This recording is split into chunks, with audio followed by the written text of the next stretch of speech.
Ukiweza kuelewa ukuhani wa Yesu Kristo, utakuwa na ujasiri kwenye damu yake, utakuwa na ujasiri kwenye mwili wake, utakuwa na ujasiri kwenye kile ambacho amekifanya. In fact, utaenda mbali zaidi, utakuwa na ujasiri wa kupata kitu chochote kile kutoka kwa Mungu kwa sababu ya huyu kuhani wako mkuu ambaye yuko mkono wa kuume wa Mungu siku zote. Biblia inasema tena ndiye anayekuombea.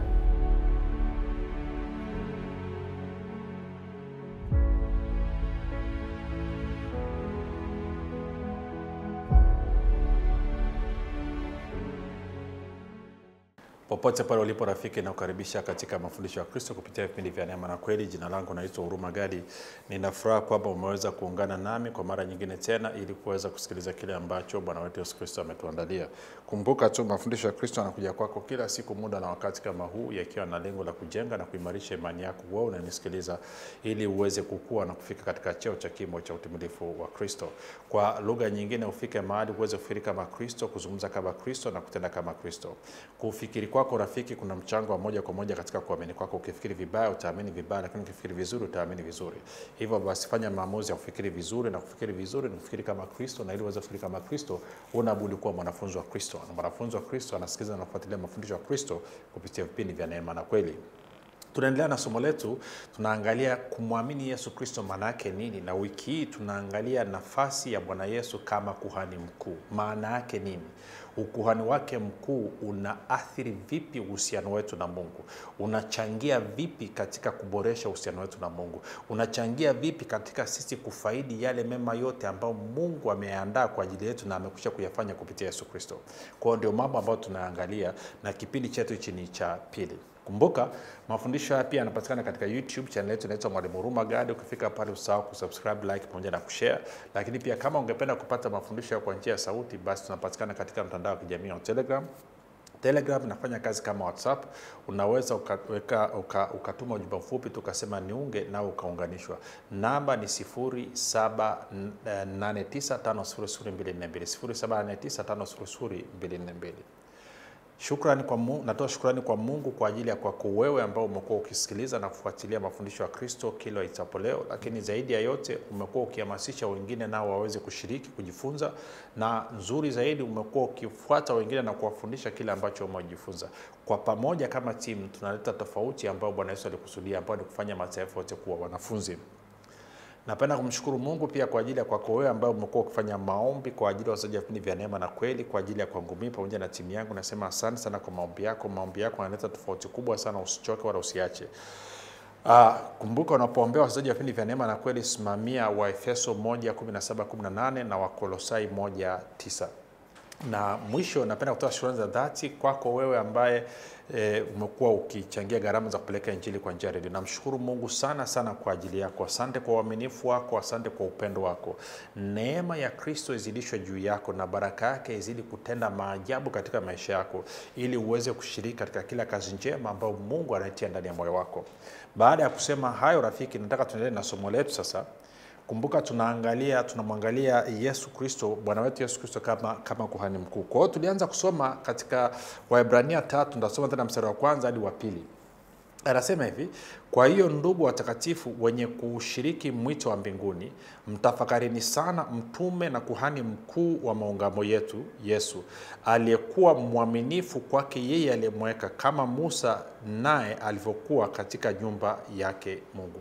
Kwa hiyo nilikwambia Yesu Kristo ni kuhani wetu mkuu kwa ajili ya mwito wetu, kwa ajili ya maungamo yetu, na kwamba yeye ni mwaminifu. Tuliangalia kipindi kilichopita. Sasa kuna maswali mawili matatu nataka tujiulize. Lakini swali la kwanza ambalo ningependa tuanze kujiuliza nalo kwamba wasema okay, huyu kuhani mkuu anapatikanaje? Ni utaratibu gani ambao Mungu ameweka wa kumpata kuhani mkuu? Na tukishajua utaratibu ambao Mungu ameweka, then tena kwenye jambo la pili, huyu kuhani mkuu yani mbele za Mungu yeye anawakilisha nini? Kwa lugha nyingine, amekuwa kuhani mkuu ili nini? Wajibu wake ni nini wa yeye kuwa kuhani mkuu? Kwa hiyo ndo maswali ambayo ningependa tuanze kuyajibu siku ya leo, na tutaendelea kujibu siku zinavyokuja. Kwa hiyo ili kuweza kujibu hilo, nataka tuende kwenye mlango wa 5 kwanza.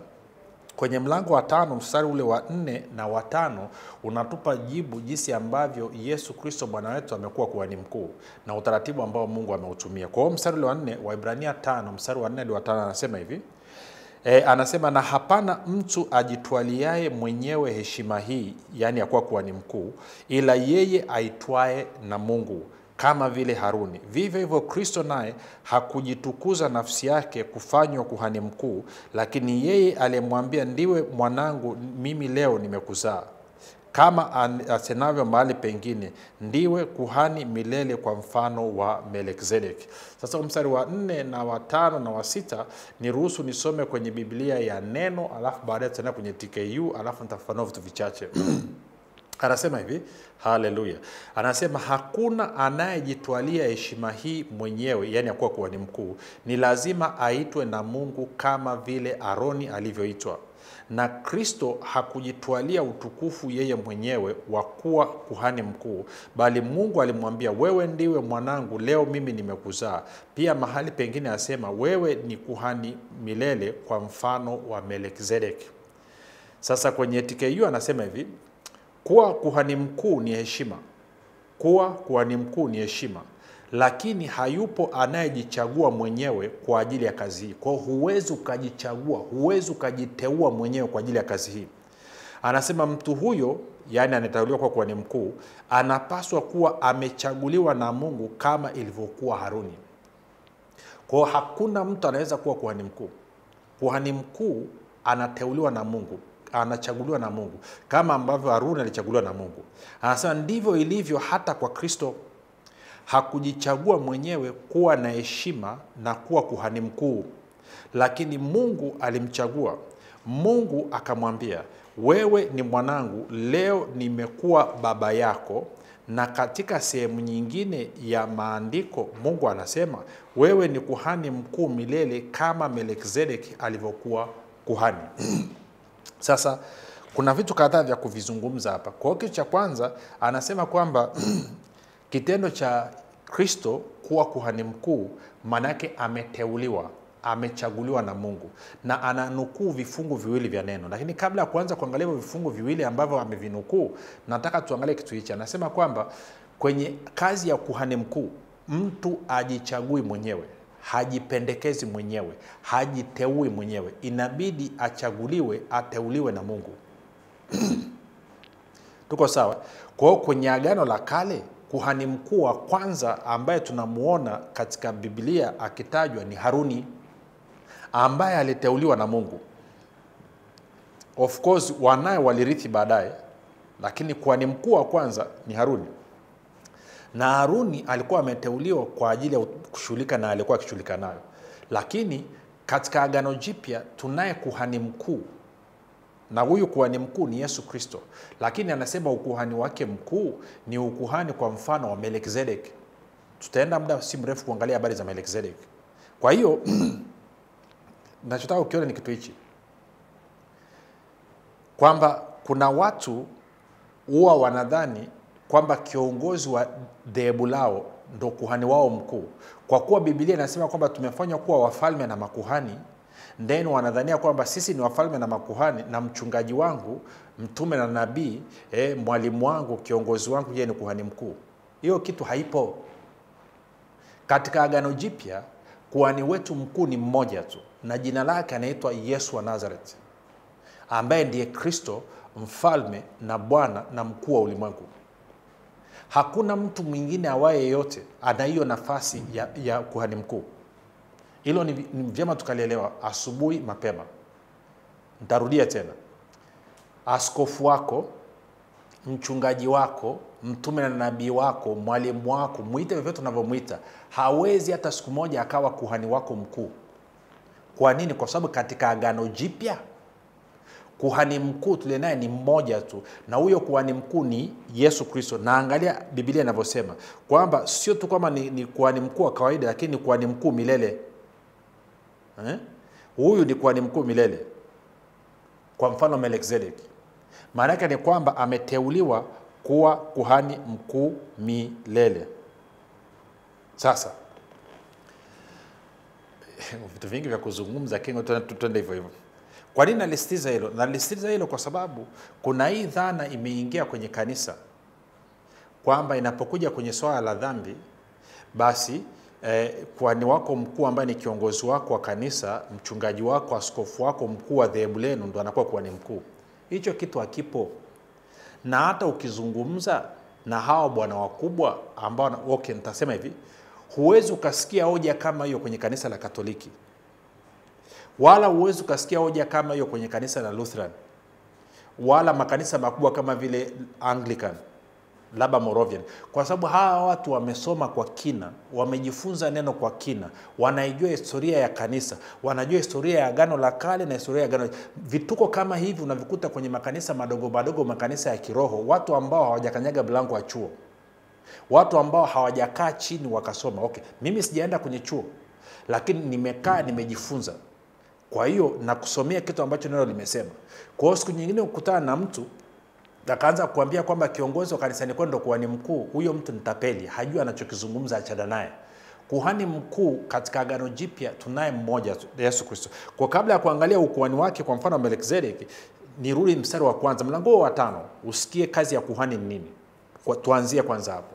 Alafu utaelewa nini tunazungumza. Kwa hiyo nitaanza mstari wa kwanza, Waebrania 5:1. Anasema hivi: maana kila kuhani mkuu aliyetwaliwa katika wanadamu amewekwa kwa ajili ya wanadamu katika mambo ya mhusuyo Mungu, ili atoe matoleo na dhabihu kwa ajili ya dhambi. Kwa kitu cha kwanza tunaambiwa kwamba kuhani mkuu anatwaliwa kutoka miongoni mwa wanadamu. Tuko sawa sawa? Kwa ajili ya nini? Kwa anateuliwa kutoka miongoni mwa wanadamu kwa ajili ya wanadamu katika mambo yanayomhusu Mungu. Kwa lugha nyingine, huyu kuhani mkuu kazi yake ni kuwakilisha wanadamu mbele za Mungu katika utaratibu ambao Mungu ameuweka. Tarudia tena kwamba kuhani mkuu lazima ateuliwe kutoka miongoni mwa wanadamu. Na ndio maana kama unakumbuka wakati tunaanza ile somo nimekuwa nikisisitiza sana kwamba Yesu Kristo sio tu kwamba ni Mungu lakini pia ni mwanadamu. Nimesisitiza ubinadamu wake sana, kitu ambacho huwa kinasahulika. Kwa hiyo anasema huyu kuhani mkuu anatwaliwa kutoka katika wanadamu na amewekwa kwa ajili ya wanadamu katika mambo ya mhusuyo Mungu, ama katika kutimiza utaratibu na kanuni na sheria na matakwa ambayo Mungu ameyaweka kwa maana ya kushughulika na wanadamu. Ili nini? Nasema ili atoe matoleo na dhabihu kwa ajili ya dhambi. Kwa hiyo kazi ya kuhani mkuu ni kwa ajili ya kutoa matoleo na dhabihu kwa ajili ya dhambi. Sasa ngoja nisome kwenye Biblia Habari Njema tusikie anasemaje. Anasema hivi. Anasema ngoja nianze na neno tena Biblia Habari Njema futa TKU. Anasema hivi: kwa maana kila kuhani mkuu anayechaguliwa miongoni mwa wanadamu anawekwa kuwawakilisha kwa mambo yanayomhusu Mungu, ili apate kutoa matoleo na dhabihu kwa ajili ya dhambi. Biblia Habari Njema anasema hivi: kila kuhani mkuu ambaye huchaguliwa miongoni mwa watu hupewa jukumu la kushughulikia mambo ya Mungu kwa niaba ya watu, kutolea zawadi na tambiko kwa ajili ya dhambi. TKU anasema hivi: kila kuhani mkuu wa Kiyahudi alichaguliwa kutoka miongoni mwa watu. Kuhani huyo anapewa kazi ya kuwasaidia watu katika mambo wanayopaswa kumfanyia Mungu. Anapaswa kumtolea Mungu sadaka na sadaka za dhambi. Kwa hiyo maana yake nini? Anachosema ni hichi, kwamba huyo kuhani mkuu anateuliwa ama anatwaliwa kutoka miongoni mwa binadamu, na kazi yake ni kuwawakilisha binadamu mbele za Mungu kwenye swala zima linalohusiana na kushughulikia dhambi. Sasa hii inatufundisha nini? Inatufundisha kwamba utaratibu ambao Mungu ameweka wa kushughulikia dhambi ni kwamba dhambi za watu zinashughulikiwa na kuhani mkuu peke yake. Hakuna mtu mwingine yeyote anayeruhusiwa kushughulikia swala la dhambi mbele za Mungu zaidi ya kuhani mkuu. Ndio maana Haruni alitwaliwa kwa ajili ya watu, miongoni mwa watu, kwa ajili ya watu, ili ashughulike na utaratibu ambao Mungu ameweka kushughulikia dhambi. Na utaratibu wa kushughulikia dhambi ambao Mungu ameweka ni kwamba dhambi mbele zake inashughulikiwa na kuhani mkuu. Sio mchungaji wako, sio mtume, sio nabii, wala sio kuhani wa kawaida.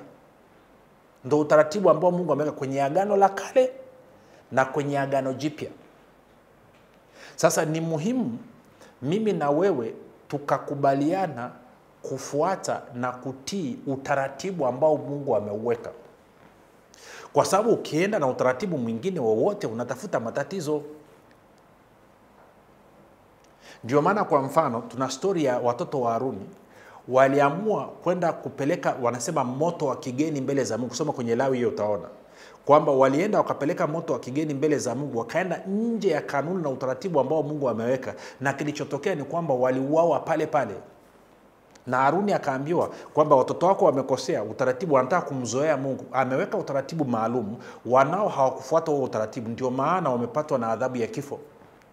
Kwa Mungu anasema inapokuja kwenye swala la dhambi, anayeshughulikia hiyo dhambi ni kuhani mkuu, sio mtu mhusika. Tuko sawa? Sasa tunaendelea. Anasema hivi, kwa nitaanza na mstari wa kwanza nitaendelea mpaka na mstari wa 3. Anasema maana kila kuhani mkuu aliyetwaliwa kutoka katika wanadamu amewekwa kwa ajili ya wanadamu katika mambo ya muhusuyo Mungu, ili atoe matoleo na dhabihu kwa ajili ya dhambi, awezaye kuwachukulia kwa upole wao wasiojua na wenye kupotea, kwa kuwa yeye mwenyewe yu katika hali ya udhaifu. Na kwa sababu hiyo imempasa kama kwa ajili ya watu, vivyo hivyo kwa ajili ya nafsi yake mwenyewe kutoa dhabihu kwa ajili ya dhambi. Unaona hicho kitu? Sasa kumbuka, tutaona muda sio mrefu Yesu Kristo hakuwa na dhambi,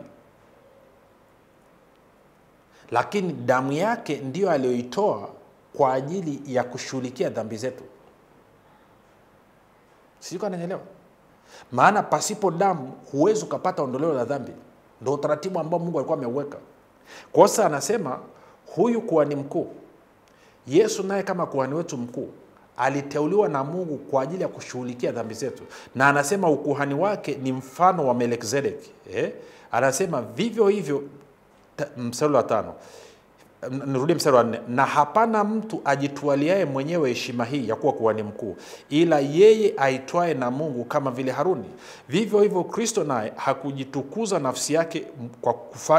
nafsi yake kufanywa kuhani mkuu, lakini yeye alimwambia, ndiwe mwanangu, mimi leo nimekuzaa.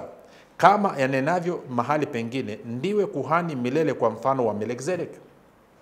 Kwa hiyo nilikuwa nasisitiza tena, ukuhani mkuu wa Yesu Kristo ni wa mfano wa Melkizedeki, na ukuhani wake ni wa milele. Sasa hapa ananukuu kutoka kwenye Zaburi ya 110. Sasa kuna vitu vile amevizungumza hapa kwamba wewe ndio mwanangu leo nimekuzaa, na anazungumzia ukuhani wa Kristo kama ni mfano wa Melkizedeki. Sasa niseme kitu hichi kuhusu kwamba wewe ndio mwanangu leo nimekuzaa. Ananukuu kutoka Zaburi ya mlango wa 2. Lakini ukiangalia Mtume Paulo alivyotafsiri katika Matendo ya Mitume 13 utapenda. Anamaanisha nini? Maana yake ni kwamba kumbuka, Yesu hana mwanzo hana mwisho, ni Mungu.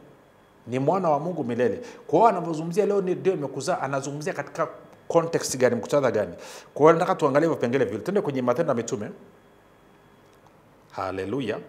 Mlango ule wa 13. Haleluya.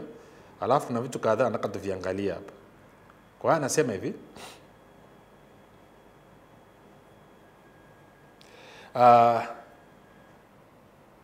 Tukirudi nyuma kwenye story hii, natafuta mahali pa kuanzia, sitaki kwenda mbali sana. Nianze mstari wa 26. Matendo ya Mitume 13:26 ili uweze kupata context. Anasema hivi, ndugu zangu wana wa ukoo wa Abrahamu na hao miongoni mwenu wanaomcha Mungu, kwetu sisi neno la wokovu huu limepelekwa, kwa maana wakao Yerusalemu na wakuu wao, kwa kuwa hawakumjua yeye, wala maneno ya manabii yanayosomwa kila Sabato wameatimiza kwa kumhukumu.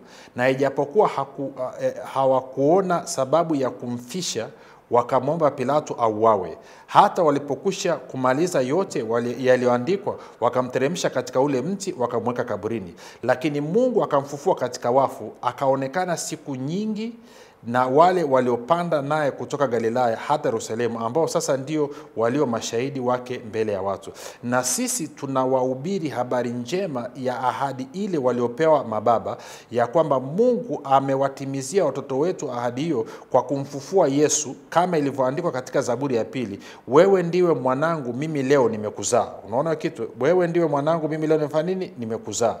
Anasema, kwa hiyo maana yake anasema tena ya kuwa alimfufua kutoka katika wafu asipate kurudia uharibifu, amenena hivi, nitawapa ninyi mambo matakatifu ya Daudi yaliyoamini. Kwa hiyo kwa lugha nyingine anaposema wewe ndio leo nimekuzaa, anazungumzia kufufuka kwa Yesu Kristo kutoka katika wafu.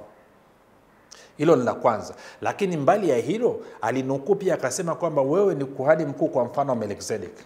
Sasa story ya Melkizedeki tunaiona kwa mara ya kwanza katika nini? Katika Mwanzo mlango wa 14. Kwa hiyo nataka kwenye Mwanzo mlango wa 14.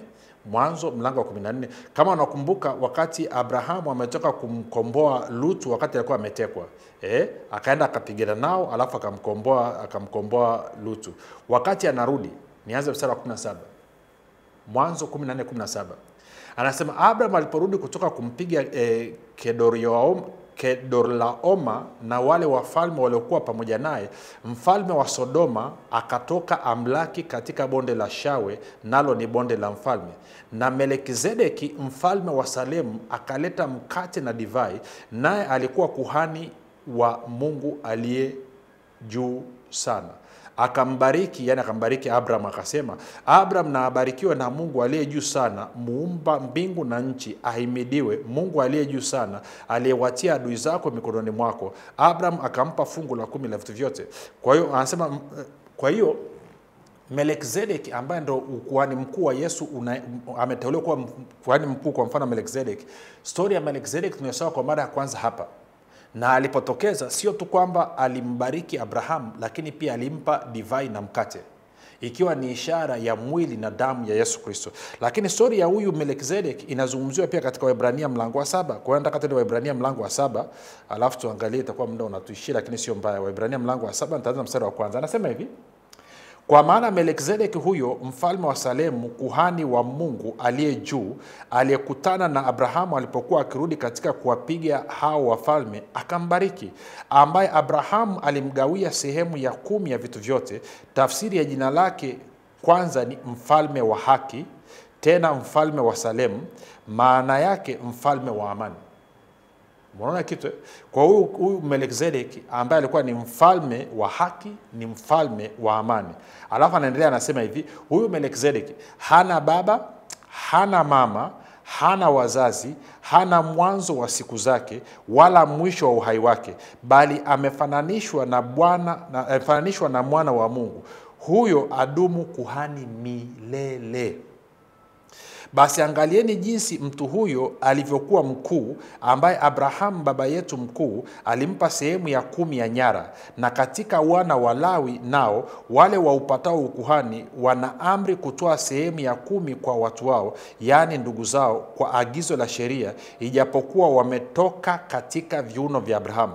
Bali yeye ambaye uzazi wake haukuhesabiwa kuwa umetoka kwa hao, alitoa sehemu ya 10 kwa Abrahamu, akambariki yeye aliye na ile ahadi, ambaye nani? Abrahamu. Wala haikanushiki kabisa kwamba mdogo hubarikiwa na mkubwa. Na hapa wanadamu wapatikanao na kufa hutoa sehemu ya 10, bali huko yeye ashuhudiwaye kwamba yu hai.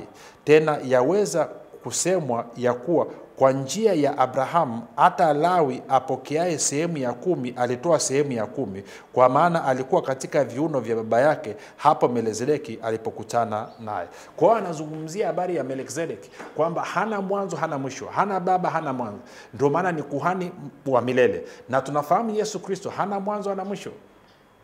Tuko sawa sawa? Kwanza wewe ndiwe kuhani kwa mfano wa Melkizedeki. Sasa wengine wanasema Melkizedeki yupo kabisa na sio Yesu, na wengine wanasema no, Melkizedeki ni Yesu.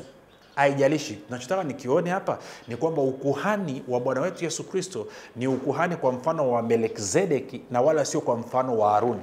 Haruni anapatikana na mauti, Melkizedeki hapatikani na mauti. Melkizedeki anaishi milele. Na kwa maana hiyo hata katika Agano Jipya wanasema kwa mfano kwa wale ambao wanakubaliana na kuamini kwenye kutoa fungu la 10, fungu la 10 tunalitoa kwa kuhani wetu mkuu ambaye ni Yesu Kristo, kwa mfano wa Melkizedeki, sio kwa mfano wa Haruni. Kwa hiyo maana yake priesthood, ukuhani wetu sisi ni wa Melkizedeki na wala sio ukuhani wa Haruni. Na huyu Melkizedeki ni mfalme wa amani, ni mfalme wa haki. Tunafahamu yote hayo ni majina ya Yesu. Sio kama unanielewa rafiki. Kwa hiyo huyu Yesu ni kuhani wetu mkuu, anaishi milele. Yuko kwa ajili ya kusimama kwa niaba yetu milele. Na Biblia inasema hapatikani na mauti. Ukuhani wa Haruni walipatikana na mauti, lakini sisi tuna kuhani milele asipatikana na mauti. Nataka liingie hilo kichwani. Huyu ndio ambaye yuko mkono wa kuume wa Mungu, anakuwakilisha na aniwakilisha mimi. Huyu ndiye ambaye aliteuliwa ili atoe dhabihu kwa ajili ya dhambi, kwa ajili ya wanadamu wote. Na akaenda mbele za Mungu akaifanya kazi yake kwa ukamilifu. Unasema kivipi? Kipindi kijacho. Jina langu naitwa Huruma Gadi. Yesu ni Kristo na Bwana.